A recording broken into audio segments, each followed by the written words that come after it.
চড়ুইবেতি জীবনে এগিয়ে চলার তপ্তধ্বনি। সময়কে সাক্ষী করে মানুষ নানা উত্থান পতনের সঙ্গে মেনে নেওয়া, মানিয়ে নেওয়ার মধ্য দিয়ে জীবনে এগিয়ে চলার চেষ্টা করে। কিন্তু আপোষ সর্বদা জীবনের সঠিক অবস্থান হতে পারে না। জীবন সংগ্রামের কঠোরতায়, সংকটকালে, বিপন্নতার মধ্যে মুহুর্মুহু সব কিছু স্বীকার করে যাওয়ার ফলে আত্মমর্যাদা হারাতে পারে। এ অবস্থায় আত্মসম্মানের সঙ্গে বাঁচতে চাই নিজেকে বদল, প্রতিবাদী সত্তার জাগরণ। সেই ঘুরে দাঁড়ানোর বার্তা প্রকাশিত হয়েছে আমাদের আজকের কবিতায়। কবিতা ঘুরে দাঁড়াও, কবি প্রণবেন্দু দাশগুপ্ত। ভিডিওর সমস্ত দর্শকবৃন্দকে স্বাগত জানাই আজ এই অষ্টম শ্রেণীর সুন্দর একটি কবিতার ক্লাসে।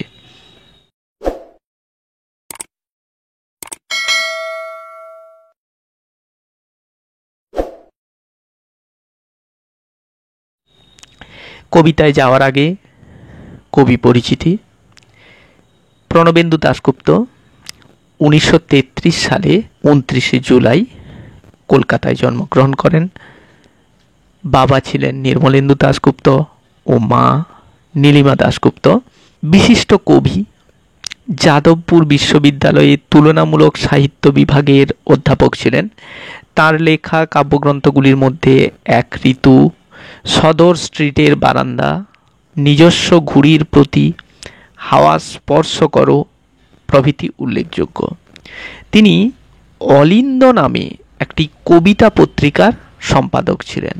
মনে রাখতে হবে, কবিতা পত্রিকাটার নাম ছিল অলিন্দ।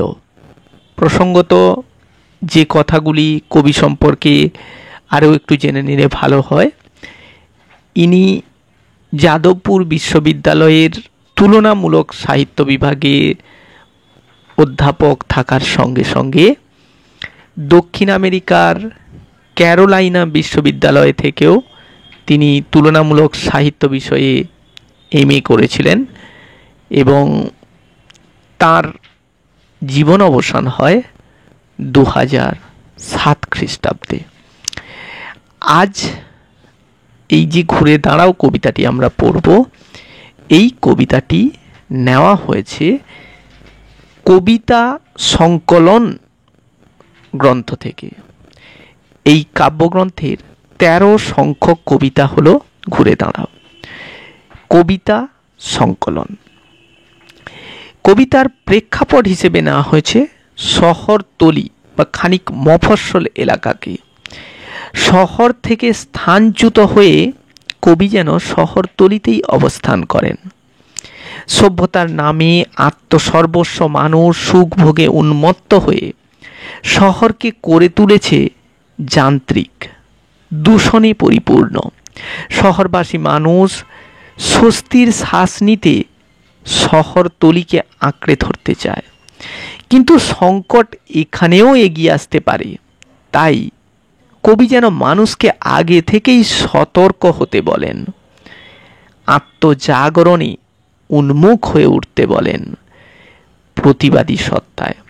পরিস্থিতি অনুযায়ী নিজেকে বদলাতে না পারলে কালের গর্ভে মানুষটিকে হারিয়ে যেতে হবে বলেও সতর্ক বার্তা দেন। শুরু করা যাক আমাদের কবিতা। ঘুরে দাঁড়াও প্রণবেন্দু দাশগুপ্ত। সরতে সরতে সরতে তুমি আর কোথায় সরবে, এবার ঘুরে দাঁড়াও। সরতে সরতে সরতে 3 বার শব্দটি ব্যবহার করে এখানে বুঝিয়ে দেওয়া হচ্ছে যে সরে যাওয়ার শেষ নেই। শেষে অবশ্যই দেওয়ালে পিঠ ঠেকে যাওয়ার মতো অবস্থা। তাই তুমি অর্থাৎ পাঠক বর্গকে, সচেতন পাঠক বর্গকে সতর্ক করা হচ্ছে, তুমি আর কোথায় সরবে, সরার আর জায়গা নেই। এবার ঘুরে দাঁড়াও, অর্থাৎ এবার তোমাকে প্রতিবাদটা করতেই হবে। ছোট্ট একটা তুক করে বাইরেটা পাল্টে দাও। কবি হয়ে উঠলেন কাল্পনিক। তুক তুক করা ব্যাপারটা কি? তুক করা হলো যেন জাদু মন্ত্র। জাদু মন্ত্র, বশীকরণ মন্ত্রের দ্বারা বাইরেটা পাল্টে দাও, অর্থাৎ বাইরের পৃথিবীটাকে তুমি নিজেই পাল্টে ফেলো। কিরকম পাল্টাবে? সাইকেল, রিক্সাগুলো শীষ দিয়ে চলে যাক বন বনান্তরে। প্রথমে তিনি এলেন যান্ত্রিক সভ্যতার এক উপকরণ সাইকেল, রিক্সা। সাইকেল ইংরেজি শব্দ, রিক্সা জাপানি শব্দ। রিস্কা থেকে রিক্সো শব্দটি এসছে। সেগুলোকে শীষ দিয়ে বন বনান্তরে, বনান্তর অন্য বন, নিত্য সমাস, বনের অন্তর নয়, অন্য বন নিত্য সমাস।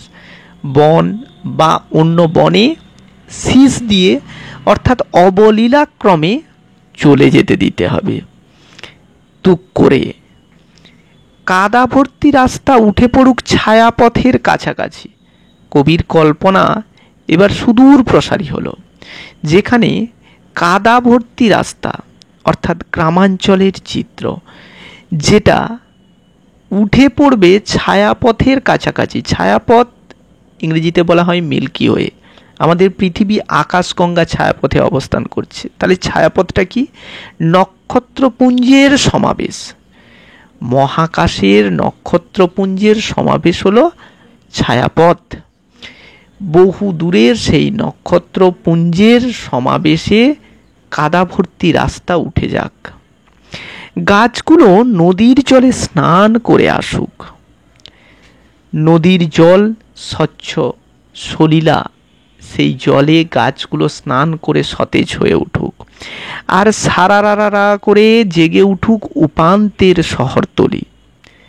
সঙ্গীতের মূর্ছনা সারারারা, যার মধ্য দিয়ে উপান্তের শহরতলি, উপান্ত হচ্ছে নিকটস্থ, কাছাকাছি, কাছাকাছি শহরতলি সঙ্গীত মুখর হয়ে উঠুক। তাহলে এই প্যারাতে আমরা দেখছি যে কবির অদ্ভুত চাওয়া, যেটা মন্ত্রের মধ্য দিয়ে কবি অনুভব করতে চান। যে পরিবেশে সাইকেল, রিস্কা, কাদা রাস্তা ইত্যাদিকে নিবিড় বনের মধ্যে পাঠিয়ে ছায়াপথের স্বর্গীয় সৌন্দর্যে বাইরেটাকে তিনি ভরিয়ে দিতে চান। আর বৃক্ষেরা পূর্ণ সলিলা অবগাহন করে সতেজ হয়ে উঠুক পরিবেশের সঙ্গে। মোহময় সঙ্গীতে প্লাবিত হবে চারদিক। এই তুক করে পাল্টে দেওয়ার ভাবনা কবি আমাদের সামনে প্রকাশ করলেন। তুমি যদি বদলে দিতে না পারো, তাহলে দাঁড়িয়ে দাঁড়িয়ে মরতে হবে। এবার এলো সতর্কবার্তা। সতর্কবার্তা কি? এই বদলাতে না পারলে তাহলে দাঁড়িয়ে দাঁড়িয়ে মরতে হবে, অর্থাৎ আর কোনো সরে যাওয়ার স্থান নেই, তোমাকে ওই স্থানে থেকেই বড়লোকগত হতে হবে। এখন হাত বাড়াও, ধরো, যেখানে আছো সেখান থেকেই সব কিছুকে টেনে আনো, নইলে সরতে সরতে সরতে তুমি বিন্দুর মতো মিলিয়ে যাবে। এখন ঘুরে দাঁড়াও।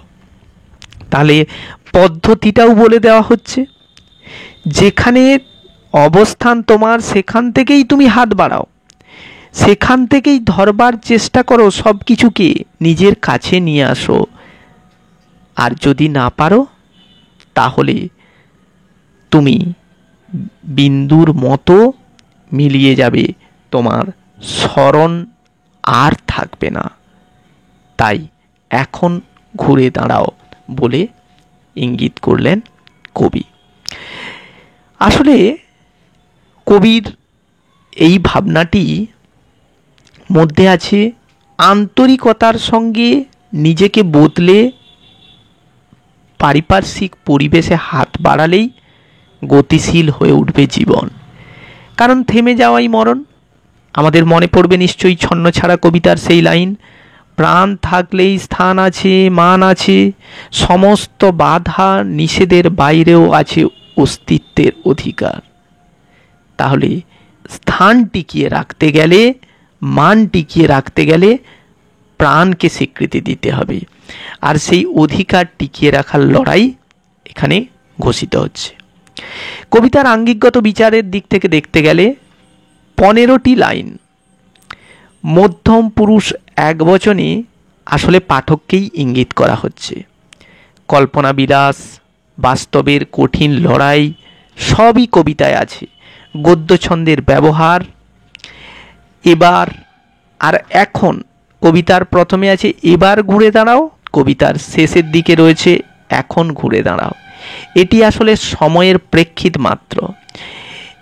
এখন বলতে এই মুহূর্তে, এবার হলো সময় এসে গেছে, একটা বৃহত্তর সময়, আর এখন অর্থাৎ এই মুহূর্তে।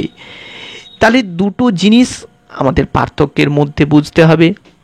আর এখানে বেশ কিছু সমাসবদ্ধ পদ রয়েছে। বনান্তর তো বললাম, ছায়া ঘেরা পথ, ছায়াপথ, যেটা মধ্যপদ লোপী কর্মধারায় সমাস। আরেকটি খুব সুন্দর শব্দ রয়েছে উপান্ত, অন্তরের উপ ব্যাকেটের সমীপে, উপ কথাটি হলো উপসর্গ, তাই এটি উপসর্গ তৎপুরুষ সমাস।